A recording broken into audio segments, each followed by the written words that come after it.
Hello, everyone. Thank you for joining this discussion on the state of the architecture and design market here in London. We're excited to be here, and I'm very excited to be joined by two expert speakers, Lucy Cahill and Jimmy Bent. Thank you both so much for joining us. Hello. Thank you. We've recently released a report, the Architecture and Design Market Report in the UK. Towards the beginning of the year, we did a bunch of research asking people about their salaries, their jobs, how they're feeling, kind of got to get a general sense check of the market. I've put together a report and we're here to talk about the findings. So I thought I'd maybe just start this conversation by asking you, Lucy, you're on the phone with clients and candidates day in, day out. What is the general vibe? How is the market doing? How are we feeling in 2025? The market right now, I think it is quite mixed. There are positive noises for sure. If you look at sort of 1 to 2 years, I think there's lots of excitement.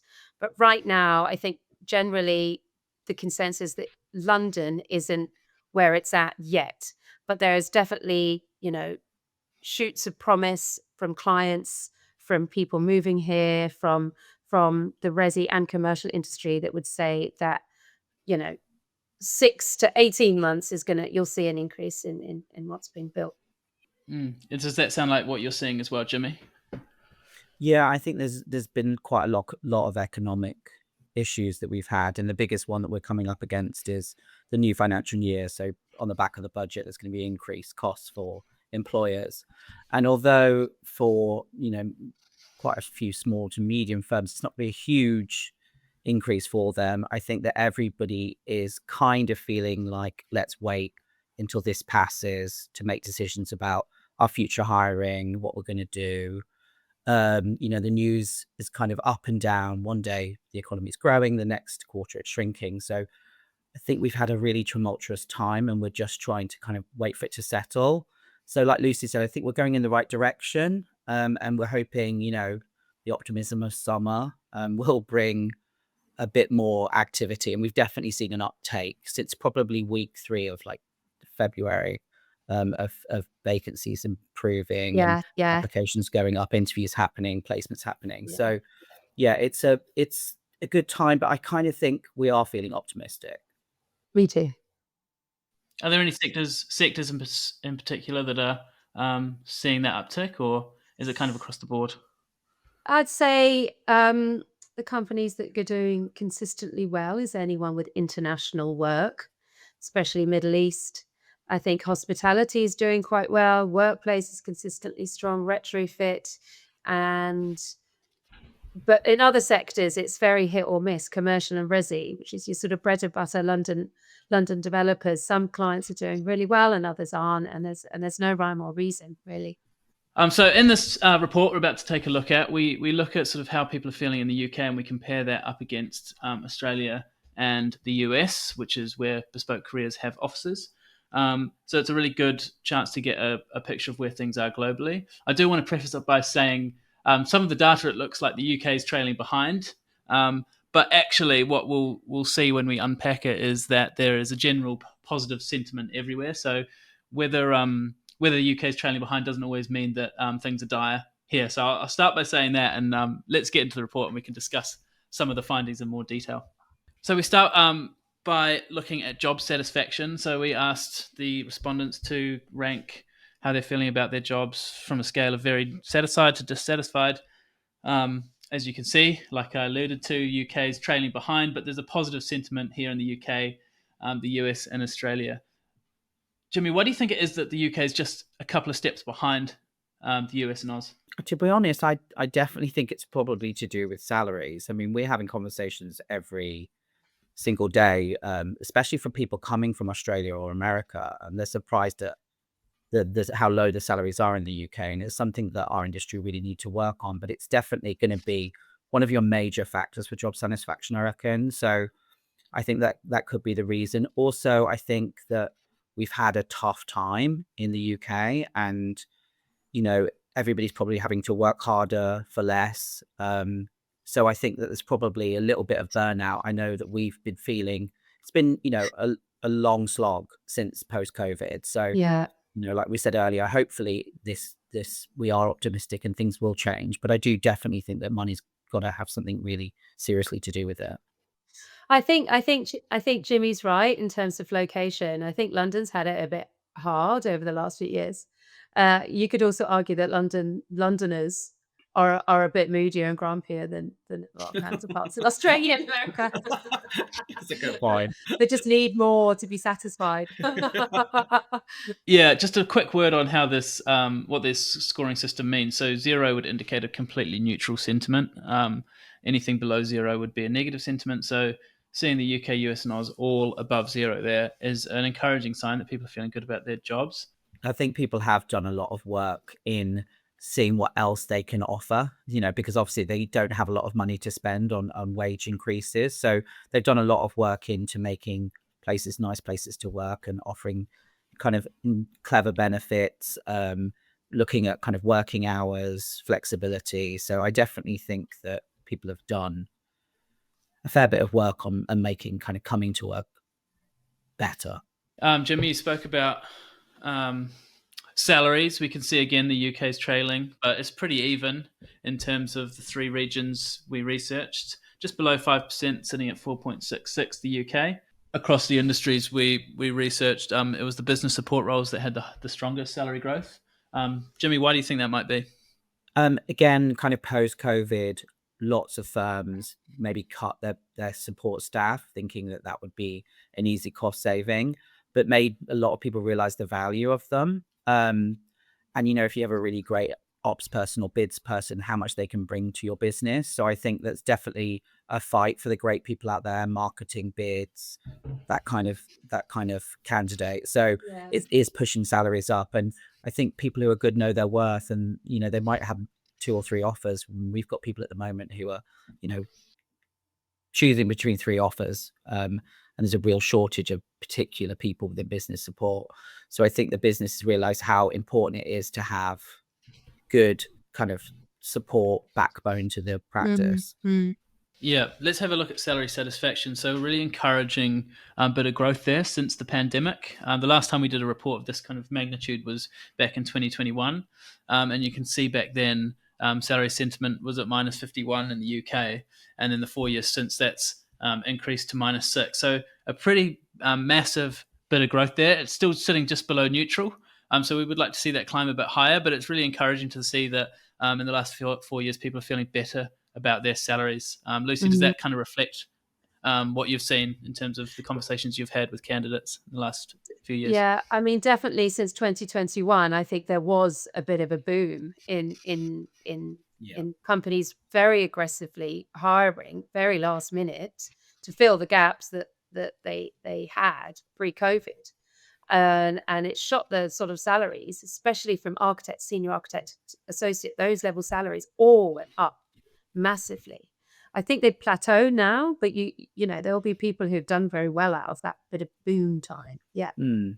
Yeah, the definite skill shortage that we had in 22 and the boom that came with it meant that people had to pay more. And it kind of forced the hand of the industry, but it wasn't necessarily a bad thing. However, businesses are still struggling with low fees and rising costs. So it's a kind of double-edged sword. I think it's good for the candidates that have increased, but for companies, it's probably a real struggle to try and be competitive. Yeah, and you can see that this growth has been experienced across all 3 regions, most significantly in the US, with the UK not far behind. And it's good to see us heading towards neutral, if not there already, as they are in the US. And hopefully next year, when we do this report again, we'll see the UK in the plus column. Shifting gears a little bit here, talking about the gender pay gap. It's never a particularly easy discussion to have, but given the fact that the UK has the smallest gap of the 3 regions studied, it is a bit of encouraging news. 7.3% was the size of the gap compared to 8.7 in the US and 20.6 in the Australia. So, Lucy, it looks like firms in the UK are ahead of the curve in terms of addressing this. I think so. It's been a hot topic for probably at least 10 years, I'd say, and companies are being very transparent with what they're paying everyone. I think, companies are looking, or candidates are looking to see if companies are open with their pay scales at all levels, including the gender balance gap. So I think it's from the demand of the candidates, really, that is driving the hand of the employers to be more transparent. I think lots of companies have done a lot of work to improve kind of leadership positions for women as well in the UK. So it means that obviously those higher positions get paid higher. And I think that they've really done some really great work and some proactive improvements like Lucy said, have been going on for at least 5 to 10 years. I think there's still work to be done at the very top. I Mm. think you wouldn't, most practices 50-50 in terms of pay and employment in terms of balance for gender below associate level, but there's definitely still work to be done above that. Yeah. And we can see here where those leadership positions lie. So men occupy 61% of the leadership positions within the industry here in the UK.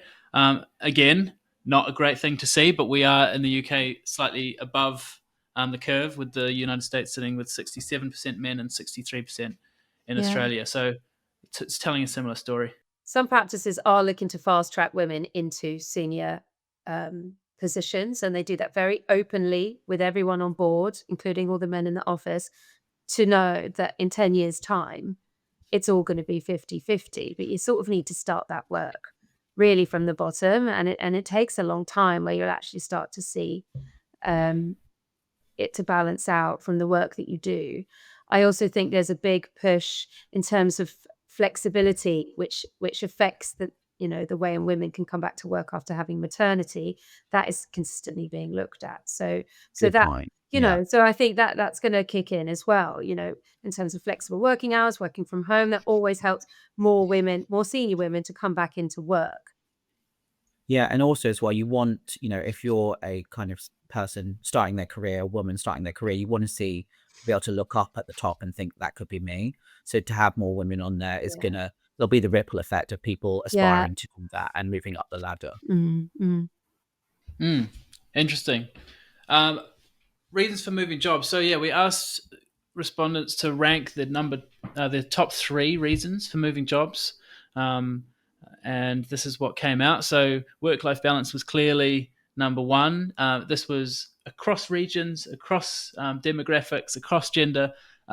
Work-life balance just seems to be what candidates are prioritizing right now. But it hasn't always been that way. In 2018, before the pandemic, we saw career progression ranking as number 1. That's dropped down to number 3. And you can actually see, and I'm really surprised by this. I don't know if you're surprised, Jimmy, to see pay increase only sitting at number 5 in terms of candidate priorities. I've always thought that salary was the number 1 factor for moving jobs, but that's not the case within architecture and design. The reason people do this role is not for the money, as we've talked about already. So I can see that wouldn't be a reason for leaving. Work-life balance doesn't surprise me, especially after going through a global pandemic where people spent lots of time with their families and they might have moved outside of, cities. And it was just a scary time for a lot of us. And I think it made us reassess what was important to us. So I can 100% agree with that's why it's an international feeling. I think over time, probably as well, it still happens, and you can probably see that. So it's actually not, people don't want to get paid more, and that they want good projects, and they want to be able to leave work on time and have a life outside of work, which we've all had a sort of taste of now. And this old 90s, you need to be chained to your desk and work weekends and all of that. That is changing. Some companies just haven't quite caught up yet, probably. So yeah, one of the hottest topics of the last few years has been hybrid working. It's a ever-evolving subject. Companies and employees have been in a bit of a push and pull relationship, as we all know. But it's good to get a sense check of where things are. We found that in the last 12 months, more than 1 in 5 practices increased their in-office times. So I think it's something employers have been wanting to do for a few years, and it's now something they're starting to feel the confidence to do. Obviously, most practices are still offering some kind of hybrid working, 67% in the UK, but that's increased in the last 12 months as the average days in the office is now creeping towards 4 days per week from below 3, which we saw years previous. What do you make of this, Lucy?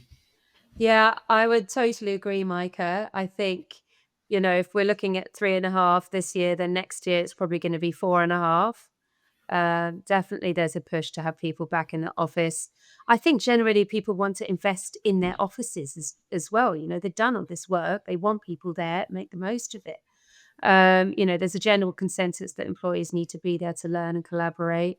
And if you're not doing 5, then you're doing 4. And in terms of a candidate point of view, yes, it sometimes puts people off, depending as well on the location of the office. If it's really easy to get to near your house, you don't mind going in. But if it's not, and you have to travel across London, then just some element. One day, something helps a bit in terms of that right now, but I do think that will change down the line. Yeah.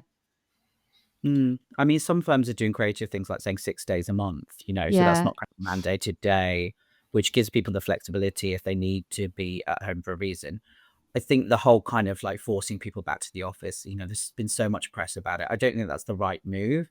However, I think that if you're a candidate and you're totally ruling out somewhere because it doesn't have the flexibility that you want, I think it's a bit short-sighted and you could miss out on great opportunities. So I would really encourage people to really think about that and think about it's not just about flexible working, it's about your career and what will you learn, and is there great development there? Is it a lovely place to work? So I think everybody needs to compromise and be a bit more open. Yeah, I think especially juniors at the beginning of their careers, being in the office is obviously hugely beneficial to them.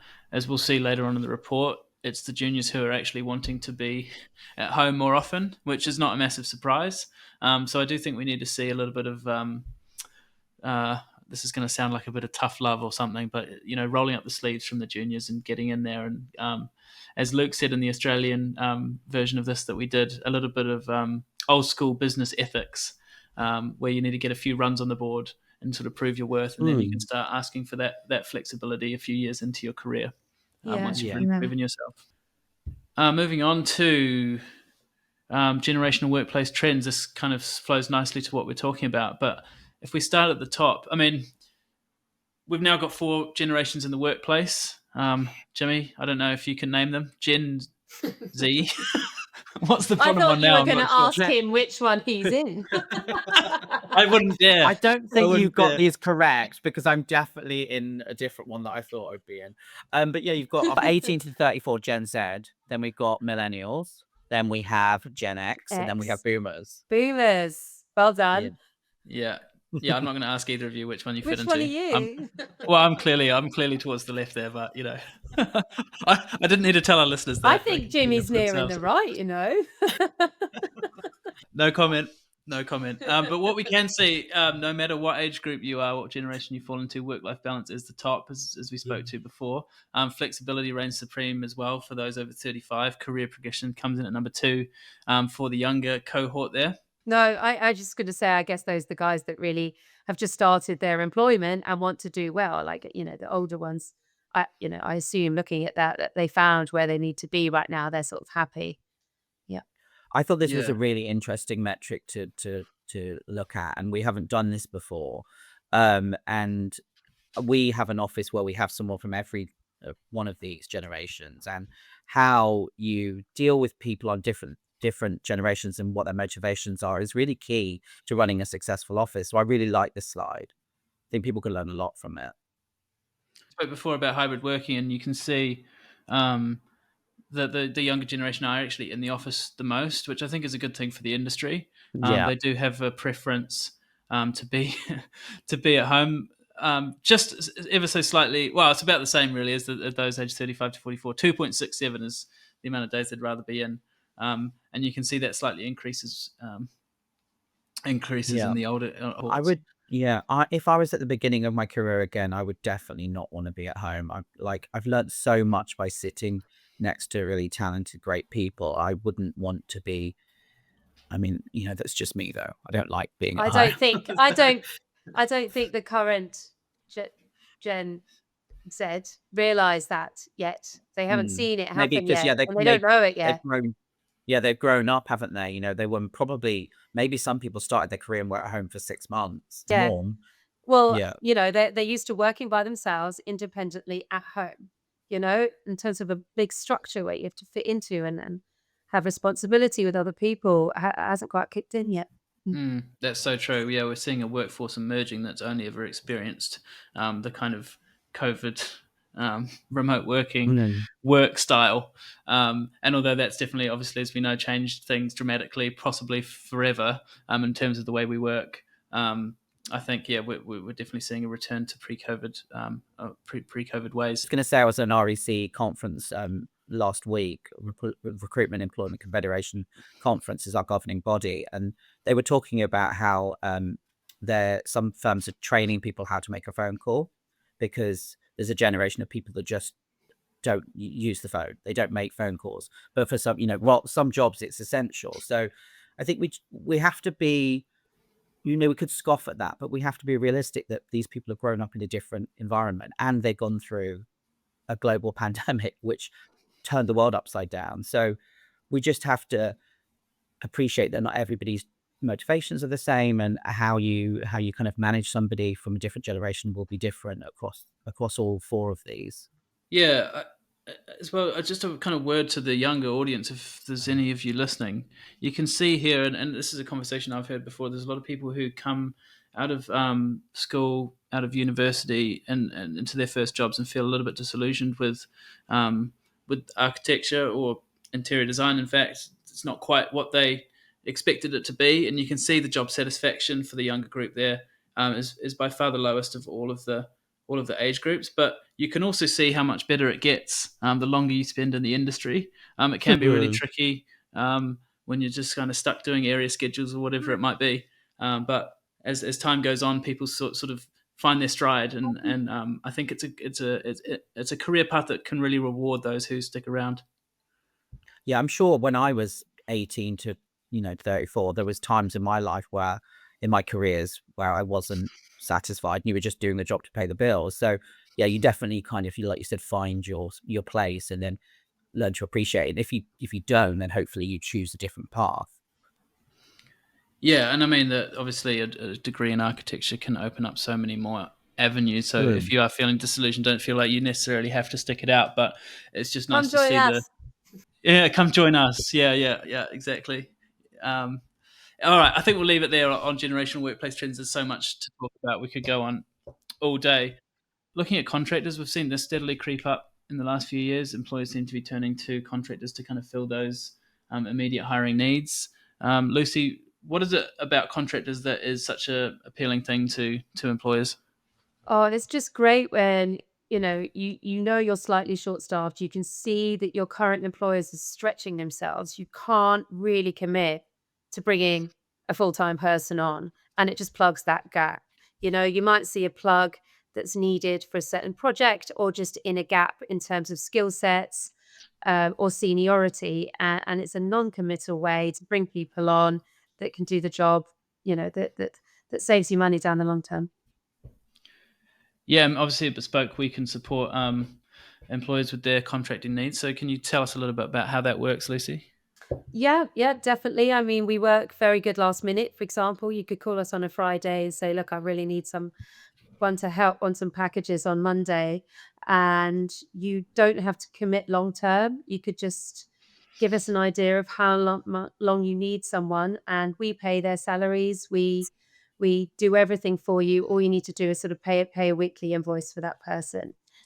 The contractor probably is dropped off again. This is coming back to this skill shortage. We used to have quite a lot of people coming over from Europe, and they would love to do contract because it meant you could go and work for fantastic practice for 6 months, then move on to a different one and get loads of experience. And we still have that from people coming to London for the first time. But obviously since, 2021, when we kind of closed the doors forever to European people freedom movement, we really cut off an amazing kind of source of talent. So, after years of kind of instability, I think that, if you are working within our industry, you're probably not that keen on doing contract because you don't think it's very stable. But, we have contracts that, will be for 6 to 12 months. If you're looking to do something in the interim and maybe you want to go traveling in the summer, it's a great way of getting some amazing names on your CV and getting some real experience out there and get paid for every hour that you work. We've definitely seen an increase the past, I would say, 6 weeks, and I think that's probably a good sign for the market. Yeah. There's clients that haven't been hiring for a long time. Now suddenly they're stretched and they need someone. They can't quite do it full-time basis, permanent basis.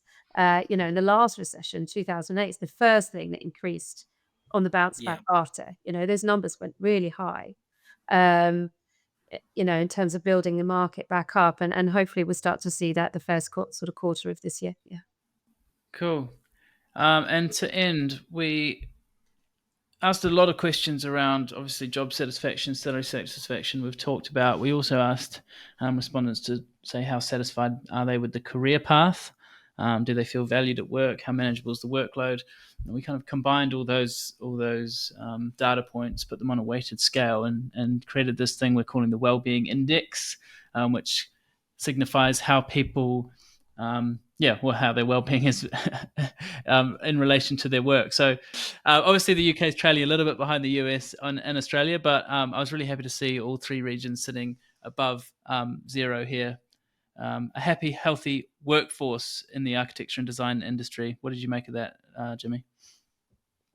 Yeah, putting all of these factors together is a great way of kind of summarizing it. And you can see on there we're kind of at a negative on mental health support and overtime frequency. I think the overtime frequency I spoke about earlier was very much because people are stretched now. We've had, some really tough times and people probably having to work harder. The same, obviously, there with salary satisfaction and mental health support. I think that's an area that maybe we probably don't give as much attention to as the US and Australia. So maybe something we probably need to work on as an industry. And that can be as simple as checking in with someone and seeing if they're okay. Is that It's like not offering duvet days like America do? That's the thing, right? Yeah, that and like offer, counselling. Yeah.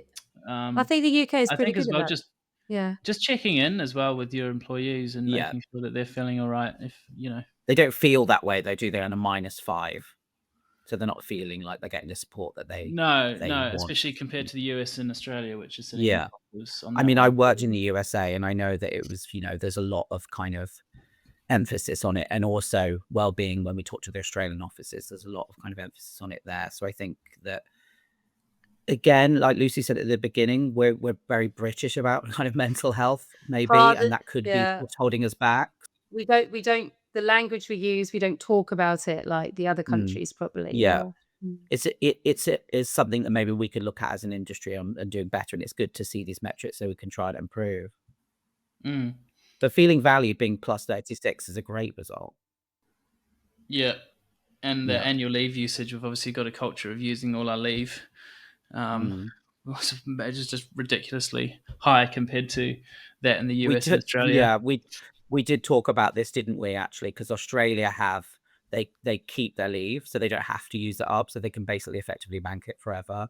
And in the US, they hardly have any leave, so they probably use they don't get a lot of time off. So it's I think here in the UK we love a holiday, and we're going to make the most of it, which I think we should, to get away from this rain. And the grumpy Londoners. That's right. Well, that was it for the architecture and design market report here in the UK. If you would like to get a copy of these findings, they'll be on our website. Head to bespokecareers.com and you can download it. We'll have this video available on YouTube as well after the fact. And our global salary guide should be dropping very shortly, so do look out for that. If you want a physical copy delivered to your office, get in touch and we might be able to arrange that for you. Lucy, maybe just a final word from you, if you wouldn't mind, on what a employer can expect working with Bespoke Careers who's looking to hire in 2025. Yeah, definitely. Well, first of all, you would get a consultant that's trained in the industry that you are recruiting for. We like to really partnership with employers to truly understand the needs of their requirements, whether it's for Monday morning or whether it's the next 6 months or 12 months. We can consult on market updates. We can let you know what other people are doing in the industry and be advisors for you, really, is what we try and achieve. So definitely pick up a phone. We've also got the largest global reach in our industry, 160,000 candidates in our database all been pre-screened. It's pretty great having offices, 3 in Australia, 3 in the US, so we can all obviously be sourcing international talent as well, which I think our clients really appreciate. We often work on various positions together as well, because we're a very collaborative company. Yeah. Yeah. And if you're watching this as a candidate and you want to maybe go to America or Australia, we can start the ball rolling for you and work with our other teams to help you find a role.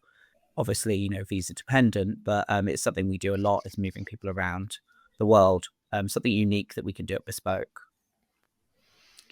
Cool. Well, on that note, thank you so much, Lucy, Jimmy, for taking part and sharing your thoughts on the industry. Mike. I feel like we've got a lot of reason to be optimistic about the next 12 months. So we'll meet back here, shall we? This time next year, and we'll discuss findings for 2026. Thanks again. Cheers. Thanks, Mike. Bye. Bye.